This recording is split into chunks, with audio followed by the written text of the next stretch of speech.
السلام علیکم ورحمۃ اللہ وبرکاتہ۔ آئیے اس ویڈیو میں ایک بہت خاص مسئلہ ہم آپ کو سمجھاتے ہیں جو ہماری ماں اور بہنوں سے متعلق ہے۔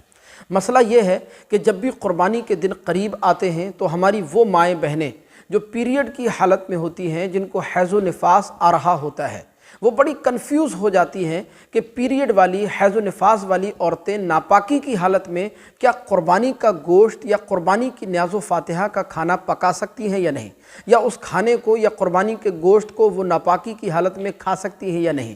اس کے بارے میں حکم شرع کیا ہے؟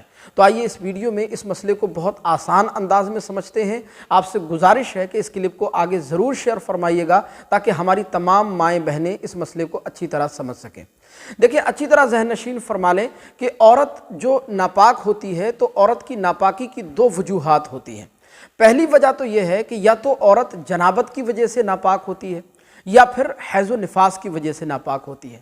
اگر عورت جنابت کی وجہ سے ناپاک ہے تو اس صورت میں تو حکم یہ ہے کہ جتنی جلدی ہو سکے غسل جنابت کر لیا جائے اور پاکی حاصل کر لی جائے۔ بلا وجہ غسل جنابت کرنے میں تاخیر کرنا، دیر کرنا یہ بالکل مناسب نہیں ہے، اور اتنی دیر کر دینا کہ ایک نماز کا وقت گزر جائے، نماز قضا ہو جائے، یہ ناجائز و گناہ ہے، حرام ہے۔ ایسی صورت میں عورت سخت گناہ گار ہوتی ہے۔ تو پہلی صورت تو یہ۔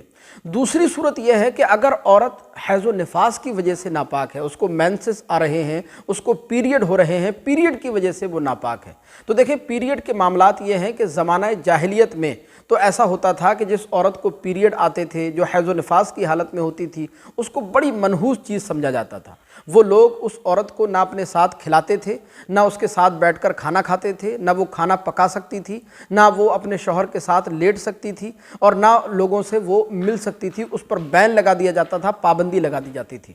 لیکن الحمدللہ ہمارے مذہب اسلام کے معتدل نظام نے ایسی کسی بھی چیز کو باقی نہیں چھوڑا۔ حدیث مبارکہ میں آتا ہے، حضرت عائشہ صدیقہ رضی اللہ تعالیٰ عنہ فرماتی ہیں کہ سرکار مدینہ صلی اللہ علیہ وسلم کے بال میں حیض کی حالت میں سنوار دیا کرتی تھی، آپ کے بالوں میں کنگھی کر دیا کرتی تھی، آپ کے بال کاٹ دیا کرتی تھی۔ ہمارے مذہب اسلام میں حکم یہ ہے کہ جو عورت حیض و نفاس کی حالت میں، ناپاکی کی حالت میں ہوتی ہے، تو وہ اس حالت میں نماز نہیں پڑھ سکتی، قرآن نہیں پڑھ سکتی، چاہے وہ دیکھ کر پڑھے، بغیر دیکھے پڑھے، چھو کر پڑھے، بغیر چھوئے پڑھے، خانہ کعبہ کا طواف نہیں کر سکتی، روزہ نہیں رکھ سکتی۔ باقی اس کے علاوہ وہ ہر طرح کا ذکر و اذکار کر سکتی ہے، یا درود شریف پڑھ سکتی ہے، کلمہ شریف پڑھ سکتی ہے، اذان کا جواب دے سکتی ہے، یا جو ہے اسلامی کتابوں کا مطالعہ کر سکتی ہے، کیونکہ حیض و نفاس کی وجہ سے جو ناپاکی اور گندگی ہوتی ہے وہ عورت کے ہاتھوں میں نہیں ہوتی، اس کے ہاتھ پاک ہوتے ہیں، اس کی زبان پاک ہوتی ہے۔ لہذا جب اس کے ہاتھ پاک ہوتے ہیں تو عورت جو ہے حیض و نفاس کی حالت میں عام کھانا بھی بنا سکتی ہے، نیاز و فاتحہ کا کھانا بھی بنا سکتی ہے، قربانی کا گوشت بھی پکا سکتی ہے، قربانی کی نیاز و فاتحہ کا کھانا بھی پکا سکتی ہے، اور قربانی کی نیاز و فاتحہ کا کھانا یا قربانی کا گوشت بھی بلا شبہ کھا سکتی ہے۔ اس میں شرعاً کوئی حرج کی بات نہیں ہے۔ جو لوگ یہ کہتے ہیں کہ ناپاکی کی حالت میں ناپاک عورت قربانی کا گوشت نہیں پکا سکتی، وہ بہت بڑی غلط فہمی کا شکار ہے۔ ایسا بالکل نہیں ہے، ہمارے مذہب اسلام میں ایسا کوئی حکم موجود نہیں ہے۔ لہذا جو ناپاک عورتیں ہوتی ہیں، حیض و نفاس والی عورتیں ہوتی ہیں، وہ بلا شبہ قربانی کا گوشت پکا سکتی ہیں۔